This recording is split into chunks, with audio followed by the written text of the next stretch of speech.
बिस्मिल्लाहिर्रहमानिर्रहीम। अस्सलाम वालेकुम। पीके फूड सीक्रेट्स में आप सबको खुशामदीद। आज मैं आपके लिए बहुत ही मज़ेदार सी रेसिपी लेके आई हूँ। ये मैंने 3 आलू लिए थे बड़े साइज़ के, और इस तरह से मैंने फ्रेंच फ्राइज़ की शक्ल में इनको कट कर लिया है और इनको मैंने धो के रख लिया था। अब मैं करती हूँ अगला स्टेप स्टार्ट।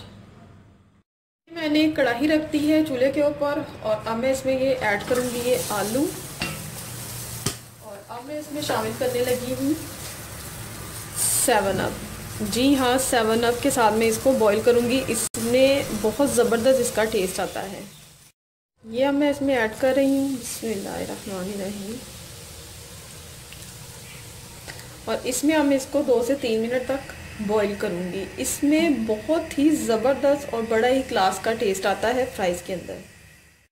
ये देखें बॉईल होना शुरू हो चुके हैं। इस आलू का जो सारा स्टार्च है वो निकल जाएगा।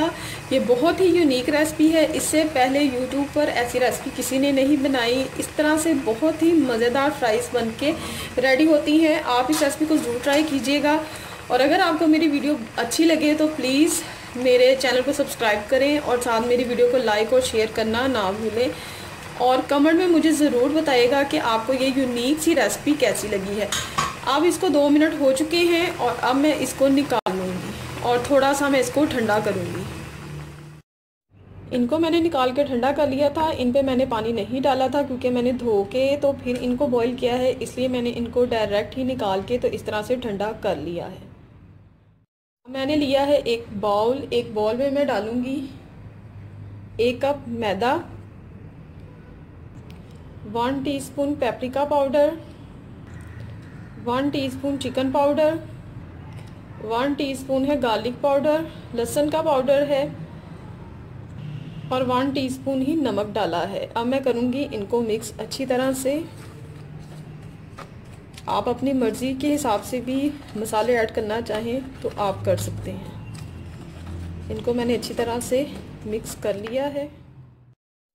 अब मैं इसमें डालूँगी फ्राइज़ थोड़ी थोड़ी करके, और इसको मैं करूँगी इस तरह से। मैं प्लेट रखूँगी और इसको मैं इस तरह से शेक करूँगी अच्छी तरह से, ताकि इस पर मसाला अच्छी तरह से लग जाए।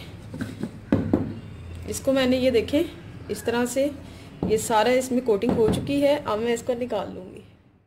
ये देखें मैंने इनकी कोटिंग कर दी है। ये देखें ये बिल्कुल साथ नहीं चिपक रहे हैं। ये देखें ये आपके सामने है, क्योंकि बॉईल करने की वजह से इनका जो स्टार्च है वो निकल चुका है। आप इसको फ्रीज़ करना चाहें तो इसको इस तरह से भी फ्रीज़ कर सकते हैं, लेकिन जो बेस्ट तरीका है वो ये है कि आप इसको हाफ़ फ्राई करके फिर आप इसको निकालें और ठंडा करें, और देन आप इसको फ्रीज़ करें। तो ये बहुत देर तक और बिल्कुल ये ठीक तरह से फ्रीज़ होते हैं, और तब ज़्यादा ये क्रिस्पी चिप्स बन के रेडी होती है।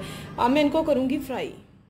ऑयल को मैंने गरम करने के लिए रख दिया था। ऑयल आपका अच्छा खासा गरम होना चाहिए। अब मैं इसमें ये डालूँगी फ्राइज़ जिनको मैंने कोटिंग की थी। ये देखें अभी भी आपके सामने ये चिपक नहीं रहे। अब मैं इसको इसमें ऐड करूँगी बिस्मिल्लाहिर्रहमानिर्रहीम। ये देखें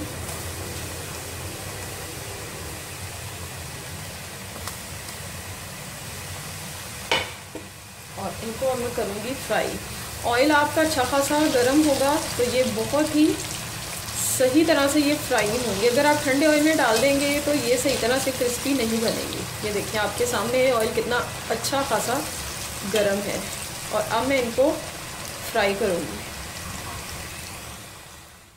अच्छा, इसको हाफ़ फ्राई करने का तरीका ये है कि आपने जिस तरह अब ये फ्राइज़ हमने इसमें शामिल कर दी हैं, तो अब ये देखिए इसका जो कलर है वो ब्राउन नहीं हुआ।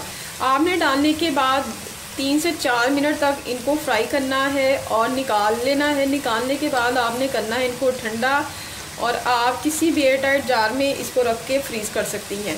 अपनी आने वाली किसी भी वीडियो में मैं आपको सही तरह से फ्राइज़ को फ्रीज़ करने का तरीका बताऊंगी, और फ्रीज़ की हुई फ्राइज़ आपको फ्राई करके दिखाऊंगी होममेड कि किस तरह से मैं इनको फ्रीज़ करती हूँ और किस तरह से फिर मैं इनको फ्राई करती हूँ। बहुत ही ज़बरदस्त तरीके से ये फ्रीज़ होती हैं, और बहुत ही देर तक और काफ़ी अरसे तक ये जो फ्राइज़ हैं वो चलती हैं। अब मैं इनको कर रही हूँ, ये देखिए फ्राई। ये देखिए कितनी ज़बरदस्त ये फ्राई हो रही हैं। देखिए माशाल्लाह बहुत ज़बरदस्त बनके ये रेडी होती हैं। आप इस रेसिपी को ज़रूर ट्राई कीजिएगा, ये बहुत ही यूनिक रेसिपी है। ये फ्राइज़ बनके रेडी हैं, अब मैं इनको निकाल लूँगी। ये देखिए इस तरह से मैंने टिश्यू पेपर रखा है प्लेट में और इसके ऊपर निकालूंगी ताकि जो एक्स्ट्रा ऑयल है वो टिश्यू पेपर अब्जॉर्ब कर ले। ये देखें कितनी मज़ेदार सी ये फ्राइज़ बनके रेडी हो रही है। देखिए मज़ेदार सी फ्राइज़ बनके रेडी है। आप यकीन करें इसमें जो मैंने 7 अप डाल के बॉईल किया है उसका टेस्ट इतना लाजवाब आ रहा है कि इसके सामने मैकडोनल्ड की फ्राइज़ भी कुछ भी नहीं है। ये इतनी मज़ेदार बनके रेडी हुई हैं। आप इस रेसिपी को ज़रूर ट्राई कीजिएगा और मुझे कमेंट्स में ज़रूर बताइएगा कि आपको ये कैसी लगी है मेरी ये इतनी यूनिक सी रेसिपी। अपनी दुआओं में याद रखिएगा। अल्लाह हाफ़िज़।